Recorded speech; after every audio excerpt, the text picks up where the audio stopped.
ہمارے دور میں صرف 400. کیوں؟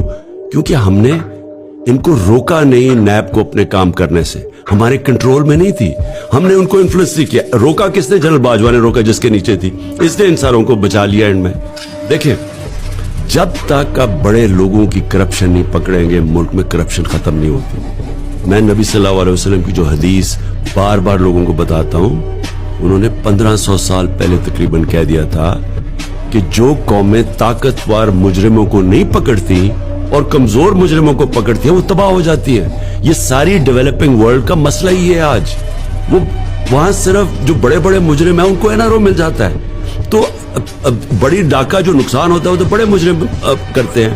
منی لانڈرنگ, میں اگر اربوں روپے کی چوری کروں گا مجھے ملک سے باہر پیسہ بھیجنا پڑتا ہے, وہ تو صرف طاقتور کر سکتا ہے. یہ جو چھوٹے چھوٹے پٹواری اور یہ جو تھانے دار ہیں ان کی چوری سے لوگ تنگ ہوتے ہیں, ملک تباہ نہیں ہوتا.